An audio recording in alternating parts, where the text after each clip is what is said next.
Dan kita akan langsung masuk saja teman-teman sekalian ke bab kita pada sore ini, yaitu bab ke-42, doa menghilangkan was-was.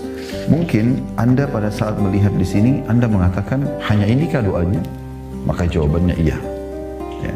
Tetapi setiap doa, zikir, ibadah yang Anda kerjakan kepada Allah Subhanahu wa taala butuh satu pondasi dasar agar memiliki efek, baik mendapatkan pahala juga ada efek ya terhadap target Anda, yaitu keyakinan. Ya, keyakinan. Nabi SAW mengatakan, "Ud'u rabbakum muqinuna bil ijabah fa inna Allah la yaqbalu du'a min qalbin ghafil," atau kama qala Nabi SAW. Artinya, berdoalah kalian, berzikir kepada Tuhan kalian, lakukan ibadah-ibadah semua itu dengan penuh keyakinan, karena Allah tidak akan menerima doa dari hati yang lalai. Dan makna doa sini bisa bermakna ibadah, ya. Oleh karena itu kita harus lebih hati-hati dalam masalah ini. Jangan menganggap remeh walaupun doa itu mudah, tapi bagaimana kita mempraktekkan dengan penuh keyakinan.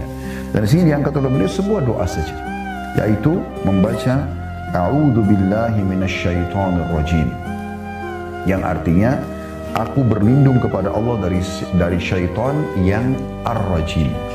Diterjemahkan dalam bahasa Indonesia terkutuk. Ya, tapi kalau kita ngambil letter-letternya bahasa ini, rajim dari kata-kata rajam yang berarti dirajam, dilempar. Kalau di hukuman orang berzina dilempar dengan batu. Kalau di alam syaitan, sebagaimana Allah Subhanahu wa taala sebutkan dalam surah Al-Mulk, wa laqad zayyana as-samaa'a ad-dunya bimasabiha wa ja'alnaha rujuman lisyayatin wa a'tadna lahum 'adzabas sa'ir. Ini kurang lebih di ayat kelima ya, seingat saya.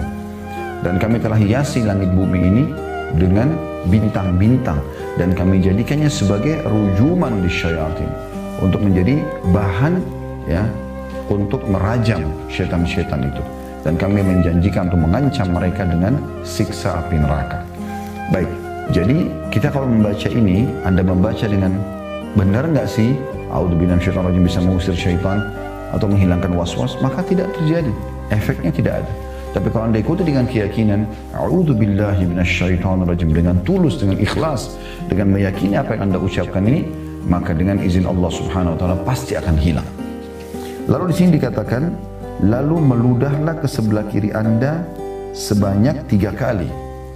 Ya, artinya meludah sini meniup ya, dengan sedikit ada ludahnya. Misal contoh, mohon maaf, ya, jadi bukan meludah besar, tapi tetap kepala Anda, kalau Anda lagi sholat, mata Anda di tempat sujud, kalau Anda merasa bacaan Anda terganggu, konsentrasi Anda terganggu, berarti dari syaitan. Dan ini salah satu cara yang paling efektif untuk mengetahui ternyata mereka ada dan mengganggu kita. Ya, maka kita membaca dengan tulus, A'udzubillahi minasyaitonir rajim, lalu meniup sambil sedikit ada ludahnya ke sebelah kiri. Ya, kurang lebih seperti itu. Dengan penuh keyakinan sekali lagi. Kalau Anda tidak yakin, tidak berefek. Ya. Ada putut nomor 170. Ini diriwayatkan oleh Imam Muslim di jilid 4 halaman 1729 dari hadis Utsman bin Al-As radhiyallahu anhu. Beliau berkata, aku melakukan atau membacanya maka Allah menghilangkan was-was tersebut dari diriku.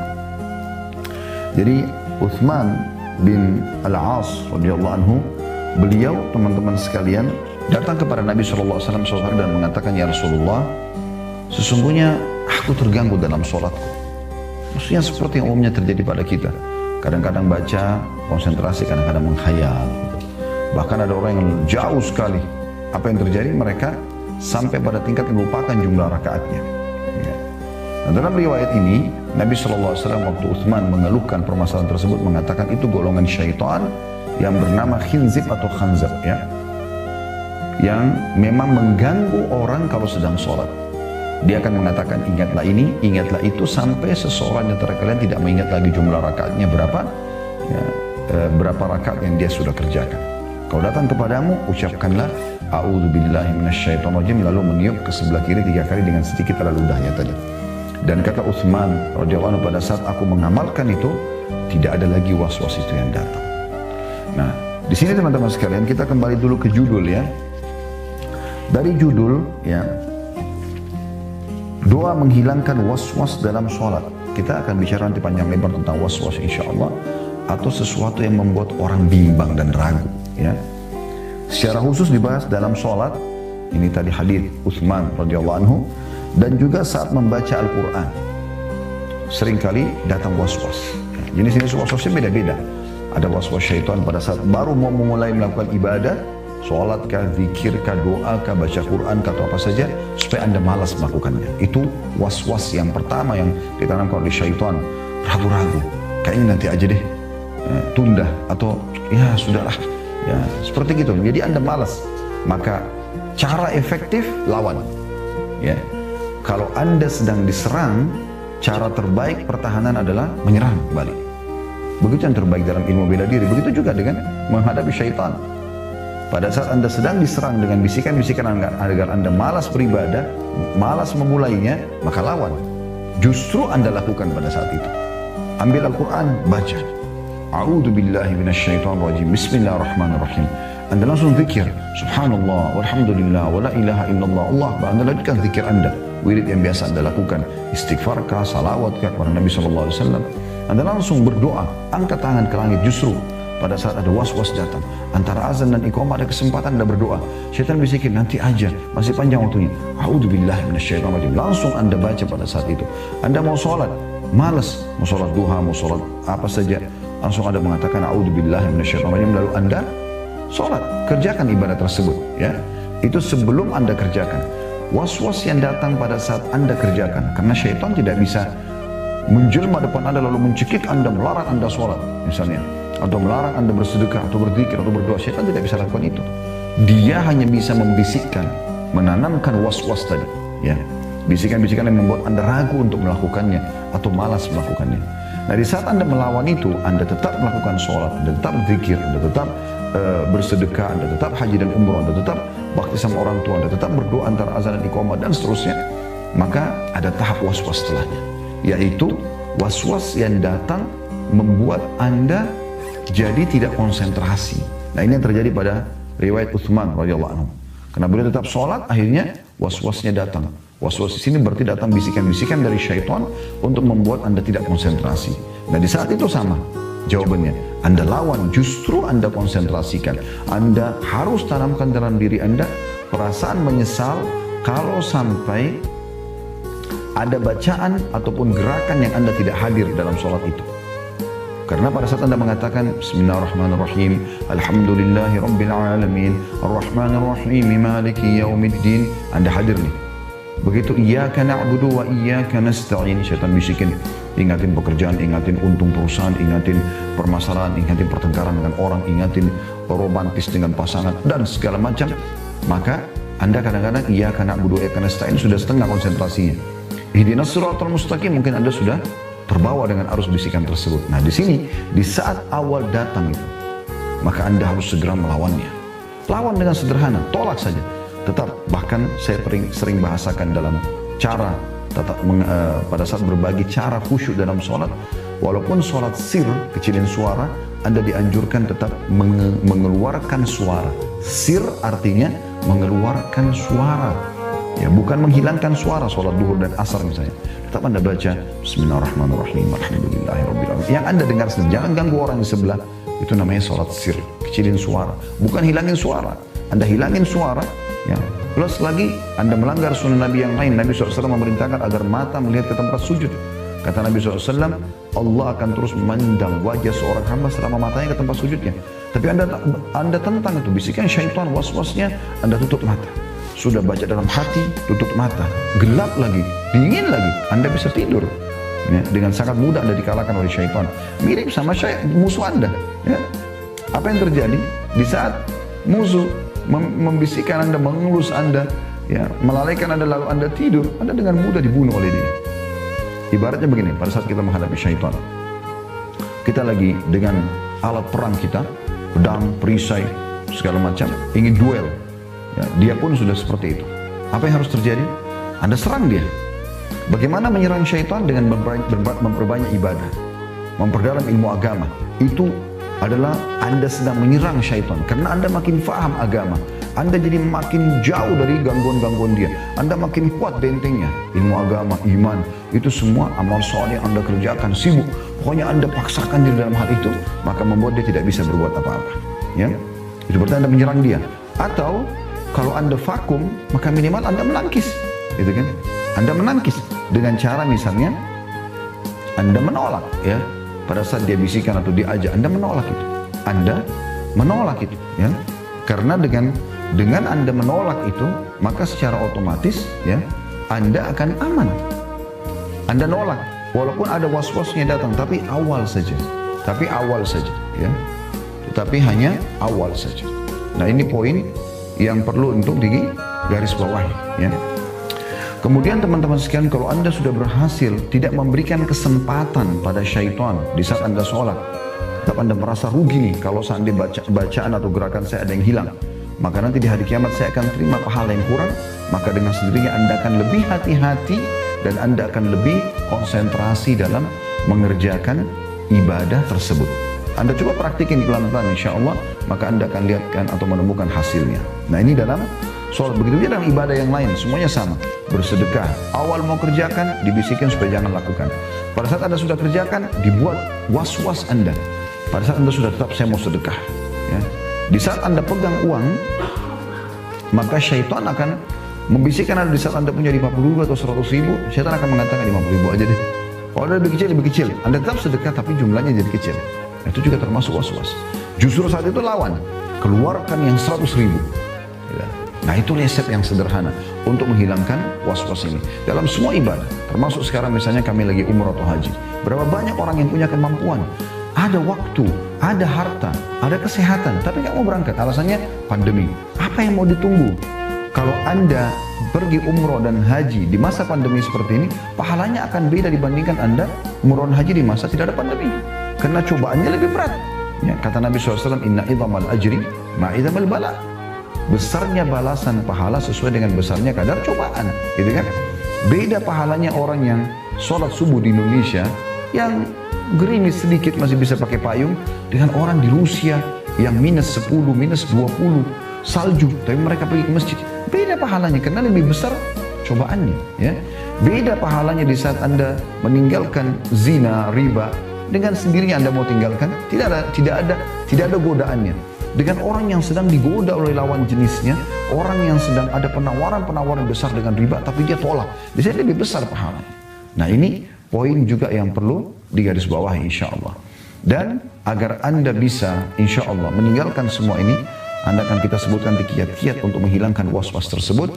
Kita langsung masuk dulu ke poin ke-43, bab ke-43, yaitu doa menghadapi perkara sulit. Bisa kita jadikan doa ini dalam semua perkara sulit atau juga perkara seperti ini. Apapun sifatnya teman-teman sekalian, mudah, sulitnya, ya, ringan bagi Anda. Maksudnya sulitnya bisa Anda tangani atau Anda sulit menanganinya, tetap Anda baca doa ini. Di antaranya juga misalnya, sudah bertahun-tahun Anda tidak bisa konsentrasi sholat. Anda selalu titipkan dalam doa Anda apa yang kita akan bacakan di bab ke-43 ini, yaitu doa yang diajarkan Nabi SAW, Allahumma la sahla illa ma ja'altahu sahla wa anta taj'alal hazna idha syi'ta sahla. Ya Allah, tidak ada kemudahan kecuali apa yang Engkau jadikan mudah. Mudah untuk sembuh dari penyakit, mudah untuk konsentrasi dalam sholat, mudah untuk melaksanakan ibadah. Ini semua sama, mudah untuk meninggalkan dosa-dosa, ya. Kita minta itu, ya Allah, tidak ada kemudahan kecuali apa yang telah Engkau jadikan mudah, dan Engkau kuasa menjadikan jalan terjal atau sesuatu yang sulit. Sulit hilang dari penyakit was-was, sulit sembuh dari penyakit, sulit mendapatkan pekerjaan, sulit untung dalam perusahaan, dan segala macam hal. Dan Engkau menjadikan jalan terjal atau yang sulit menjadi mudah dilalui dan landai apabila Engkau berkehendak.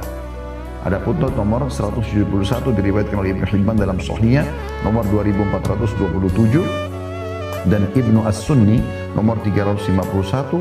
Al-Hafidh Ibnu Hajar mengatakan hadis ini adalah hadis yang sahih. Hadis ini adalah hadis yang sahih, ya. Dan juga kita perlu mengaitkan dengan dua bab lagi setelahnya, ya, karena ini berhubungan sekali bahasannya. Salah satu nanti akan kita titipkan, tapi saya bacakan langsung bab 44 sama 45. Bab 44 menjelaskan poin. Sekarang begini, kalau seandainya Anda sudah amalkan tadi bab 42 itu, Anda sholat terganggu konsentrasi, Anda baca a'udzubillahi minasyaitonirrajim 3 kali ke sebelah kiri. Ternyata masih saja ya, ada gangguan tersebut. Anda boleh baca yang kedua kali, Anda baca yang ketiga kali. Tapi ternyata di rakaat pertama Anda sudah konsentrasi, rakaat kedua Anda mulai lagi lalai. Ini berarti ada faktor lain. Apa itu? Dosa. Dosa. Dua ini yang membuat Anda tidak bisa konsentrasi dalam sholat. Yaitu digangguan syaitan dan yang kedua dosa Anda. Kapan dosa Anda makin banyak, Anda makin sulit untuk khusyuk, untuk konsentrasi. Anda makin malas untuk melakukan ibadah-ibadah. Oleh karena itu, ada bab di sini dikatakan, bab 44, apa yang diucapkan dan dilakukan orang yang melakukan satu dosa. Rasulullah SAW bersabda, tidak ada seorang hamba berbuat satu dosa, lalu dia berwudu dengan sempurna. Anda wudu, ya, pada saat Anda sudah coba, ya, tadi konsentrasi tadi masih terganggu, Anda coba untuk berzikir tapi kok masih malas, Anda coba untuk mau daftar umroh haji tapi kok masih ragu, ya, sudah baca a'udzubillahi minasyaitonir rajim tapi masih ada, berarti ada masalah dengan syaitan, dengan dosa.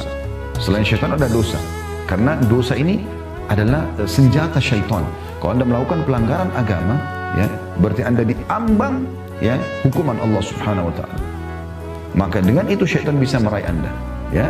Nabi Adam alaihissalam kapan dia bisa berhasil, ya, dikuasai syaitan pada saat dia melanggar, ya, dia mau membuka pintu untuk itu, maka digodalah oleh syaitan. Tapi di saat Anda komitmen untuk tidak membuka pintu dosa, maka Anda akan aman, seperti Anda punya tameng yang sangat kuat. Rasionalnya begini, kalau seandainya rumah Anda bolong temboknya, udara kencang, ya, kemudian hujan misalnya, banyak nyamuk, Anda punya dua opsi. Ini maksud saya, ini adalah gangguan syaitan, ya, dosa-dosa terbuka sekali.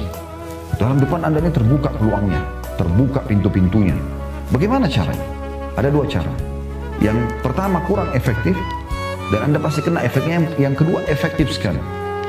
Yang pertama adalah Anda pakai selimut saja.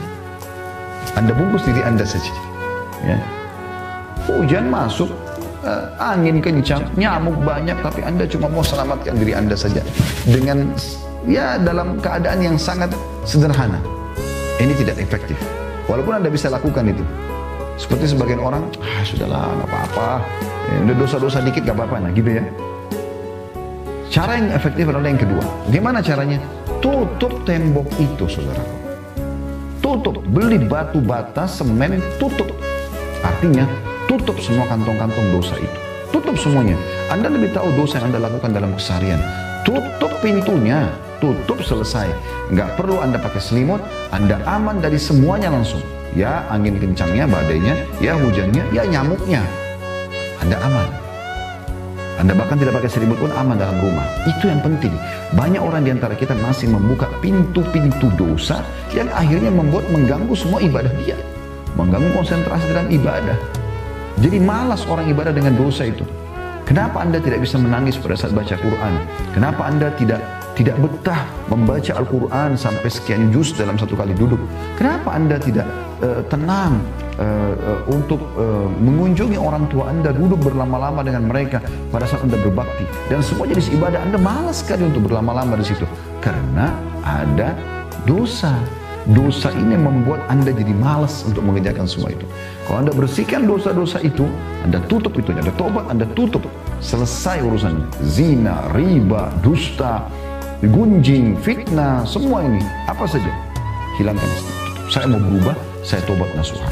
Di saat itu, Anda seperti membangun sebuah benteng yang sangat kuat, yang syaitan tidak akan pernah bisa mengganggu Anda. Ini sangat luar biasa dahsyatnya. Kalau orang masih membuka pintu-pintu maksiatnya, ibaratnya dia rumah tidak ada pagar sama sekali, tidak ada pintu, ular-ular bisa masuk menggigit Anda. Saya ibaratkan ular ini adalah syaitan gitu.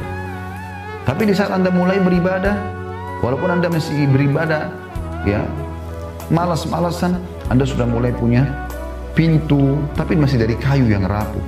Syaitan masih bisa patok, ular masih bisa patok untuk dia masuk, masih bisa nyelip. Tapi kalau Anda, ya, taubat nasuha, Anda tutup pintu dosa, Anda seperti punya tembok baja yang sangat kuat. Kalau syaitan patok, giginya patah. Tidak bisa gitu. Ada seseorang menceritakan saya kemarin, subhanallah, orangnya konsentrasi selalu kalau jaga sholat, sudah meninggal rahimahullah. Konsentrasi pada saat dia sholat gitu kan. Maka ada satu dukun yang buat pengakuan setelah itu kepada beliau mengatakan bahwasanya saya berusaha menyihir Anda, ada orang yang dulu yang tidak suka sama Anda, menyihir Anda, tapi saya tidak bisa, bahkan saya yang hampir mati karena sholat Anda sangat bagus. Bayangkan, jadi ibadah itu dengan meninggalkan dosa akan menjadi tameng yang sangat kuat. Sulit mereka untuk menyerang kita, karena kita punya banyak sekali perangkat-perangkat yang akan membentengi kita dari gangguan-gangguan syaitan tersebut. Nah, di saat Anda sudah baca isti'adah ternyata masih terganggu, baca a'udzubillahi minasyaitonirrajim masih terganggu, coba Anda lakukan resep yang kedua ini, yaitu bab ke-44. Kata Rasulullah SAW, tidaklah seseorang hamba berbuat satu dosa lalu dia berwudu dengan sempurna, kemudian berdiri melakukan sholat 2 rakaat, ini sholat taubat ya, lalu beristighfar memohon ampun kepada Allah, melainkan pasti Allah akan mengampuninya.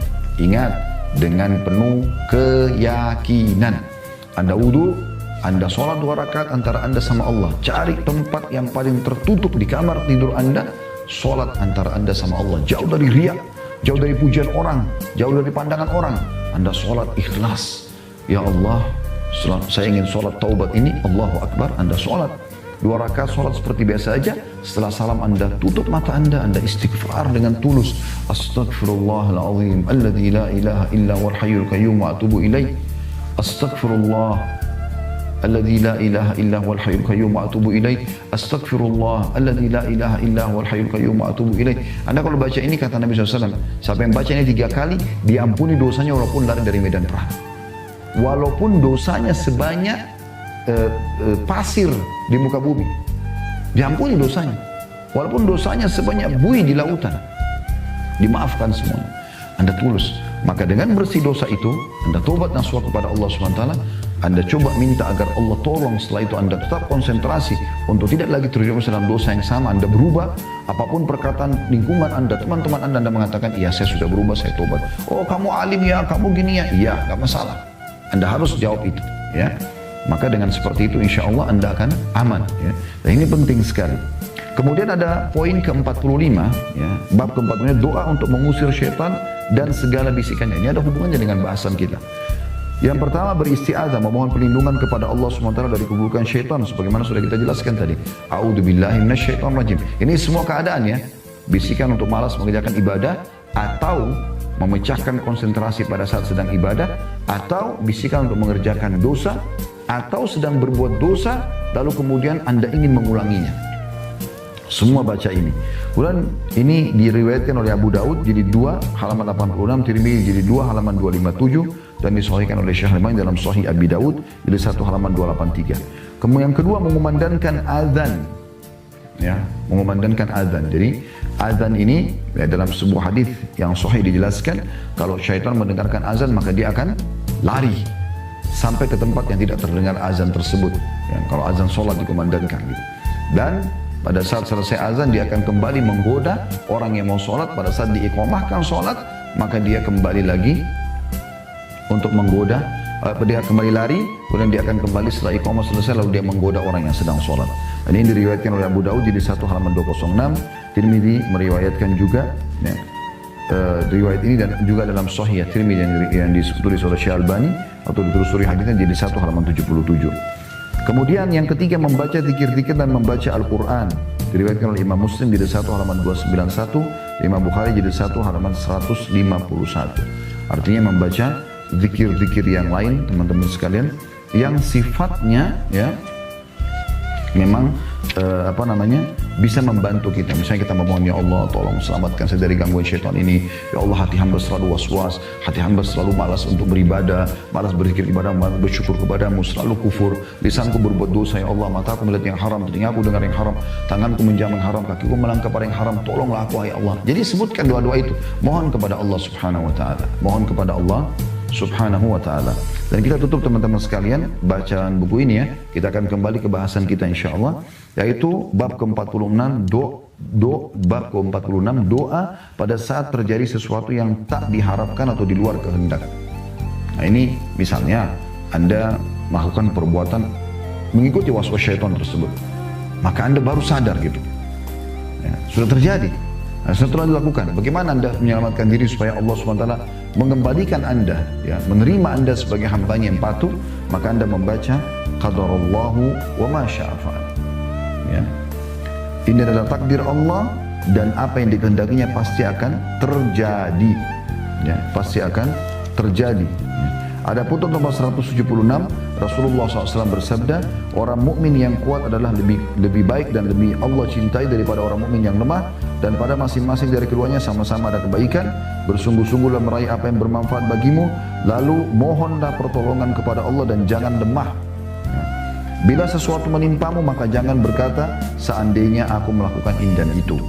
Akan tetapi katakanlah Allah menakdirkan demikian dan apa yang Dia kehendaki pasti Dia lakukan, karena sungguhnya ucapan seandainya membuka pintu syaitan. Hadis riwayat Muslim, jilid 4 halaman 2052.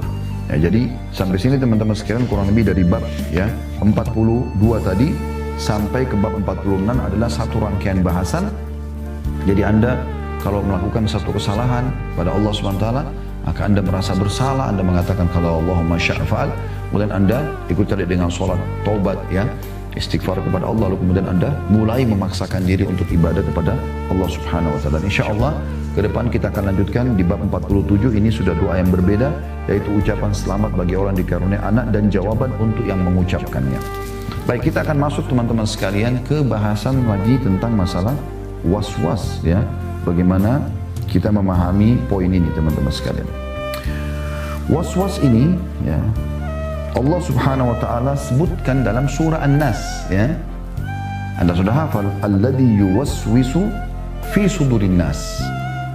Jadi kita memang berlindung kepada Allah dari was-was ini, bisikan-bisikan baik yang membuat kita ragu terhadap keyakinan kita kepada Allah, keyakinan akan janji-janji Allah terhadap ibadah yang kita mau kerjakan, keyakinan tentang adanya ancaman dosa yang kalau kita kerjakan ya, atau memang Anda malas untuk mengerjakan ibadah tersebut. Masuk semua dalam was-was ya.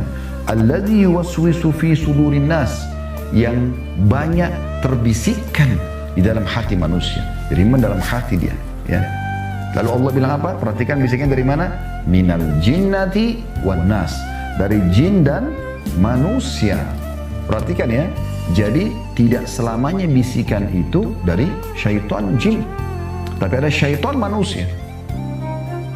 Kalau syaitan melihat dengan bisikan-bisikan Anda bisa tepis, maka dia akan membisikkan kepada orang-orang fasik di sekitar Anda, orang yang jauh dari agama, untuk membantu dia membisikkan pada Anda. Mungkin Anda sudah tidak mau ke diskotik, tapi Anda sudah, saya mau komitmen, saya mau di rumah, mulai baca Quran, mulai sholat malam. Maka dia akan gerakkan teman-teman lama Anda untuk menghubungi Anda. Itu termasuk minal jinnati wan nas, supaya Anda bisa terpengaruh. Nah, kalau Anda akan sukses kalau Anda melawan semuanya. Selama bisikan menuju kepada maksiat kepada Allah atau malas mengerjakan ibadah dari syaitan, pasti nggak mungkin tidak. Tolak, lalu Anda paksakan diri, lawan itu, Anda paksakan diri mengerjakan ibadah dengan izin Allah Subhanahu wa taala. Sebab-sebab munculnya was-was ini teman-teman, ulama mengatakan yang pertama karena minimnya ilmu syar'i. Ya. Kalau Anda selalu menggali ilmu-ilmu agama sehingga anda tahu seperti pada sore ini misalnya teori-teorinya, maka Anda akan aman. Maka selalu dalami ilmu agama. Jangan pernah merasa cukup dengan ilmu agama. Ingat, saya sering bahasakan, ilmu agama ini teman-teman sekalian lebih kita butuhkan daripada makanan pada saat kita lapar, minuman pada saat kita haus, tempat tidur pada saat kita sedang ngantuk, ya. Obat pun pada saat kita sedang sakit, dan dokter. Kenapa? Karena ilmu agama akan memandu kita mana makanan, mana minuman, ya, mana tempat istirahat, mana obat, mana dokter yang boleh dan tidak boleh sesuai dengan pandangan agama. Ya. Kemudian yang kedua, lemahnya keimanan dan banyaknya maksiat. Ini tadi sudah kita sebutkan. Ya. Kapan Anda merasa selalu melemahkan iman Anda dengan buat dosa terus menerus, tidak mau meninggalkan dosa tersebut, maka secara otomatis Anda akan lemah. Sebagaimana tadi sudah saya kasih contoh-contoh. Ya. Yang ketiga, pergaulan yang sangat dibuka bebas. Pergaulan yang sangat dibuka bebas sehingga akhirnya membuat ya pengaruh itu bisa terjadi dari dua sisi. Misalnya dia punya teman-teman atau komunitas orang-orang yang baik. Ada pengaruhnya nih, kayak Anda duduk salam dalam majelis ilmu, Anda diajak Zoom, Anda diajak ya kami ajak Anda di medsos, Anda buka, luangin waktu, buka handphone Anda nonton, Anda ikuti cuplikan ini, maka Anda sedang bersama komunitas yang sama-sama ingin mendekatkan diri kepada Allah. Tapi di satu sisi mungkin ada di antara kita yang lagi sibuk lihat handphonenya, ada dua handphone, yang satu dia pakai dengar, syaitan bisikin dia, kan saya lagi dengar taklim, sibuk dengan handphone yang lain, balas juga WA yang lain.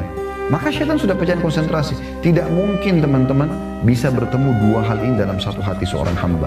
Sebagaimana Nabi SAW bahasakan, tidak mungkin ada dua hal bergabung dalam satu hati seorang hamba. Itu nggak mungkin. Oleh karena itu kita harus hati-hati dalam masalah ini. Sekali Anda kerjakan satu perbuatan, Anda konsentrasi. Oleh karena itu, cara untuk mengobatinya sudah kita berikan gambaran tadi adalah bagaimana Anda menuntut ilmu syar'i. Kemudian Anda coba mulai sekarang taubat nasuha dari dosa-dosa Anda, ya. Jadi Anda buat dulu perangkat-perangkat, kalau mau perangkat begitu, siapin dulu semua persiapannya. Ya. Anda taubat kepada Allah Subhanahu wa taala, ya. Kemudian Anda mulai memilih ibadah-ibadah dan Anda baca keutamanya, lalu Anda mulai mengerjakannya dengan konsentrasi, dengan coba melawan bisikan syaitan, baca istiadah tadi. Maka insya Allah dengan perangkat-perangkat ini akan memudahkan Anda dengan sendirinya, ya, untuk selamat dari gangguan-gangguan syaitan yang mengganggu konsentrasi Anda ini.